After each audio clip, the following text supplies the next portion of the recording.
يشرفني أن أكون وكيل لائحة حزب الأصالة والمعاصرة.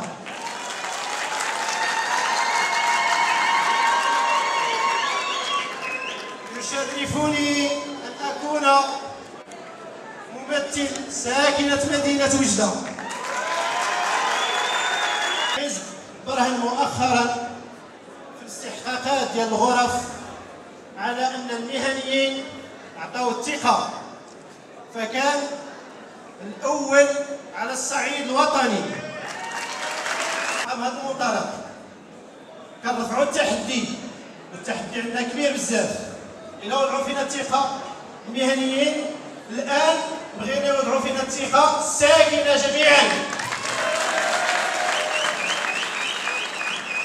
وأنا متأكد، كنقولها ونعاود نكررها، أنا متأكد الساكنة غادي دير فينا الثقة، لأن بكم نتوما المناضلين اللي حاضرين معنا هنا، الناس في الأحياء وفي العائلات ديالكم كيثيقوا فيكم، وغادي نعبقوهم جميع باش تكونوا في المراتب، بل في المرتبة الأولى وباكتساح إن شاء الله. الاحتكاك مع المواطنين والتواصل معهم طيلة هذه السنوات منذ تأسيس الحزب، وعرفنا منها الحلول من خلالكم، من خلال جميع الهياكل، وبلورناها وغادي ننفذوها ان شاء الله على ارض الواقع، وغادي نحاولوا نفك جميع المشاكل اللي كاين في هذه المدينه. هي ليله الاستحقاقات غادي ننظفوا المدينه من الاوراق اللي غادي تكون فيها. اول ما نديروا النظافه، نحول عليكم ايها المناضلات ايها المناضلون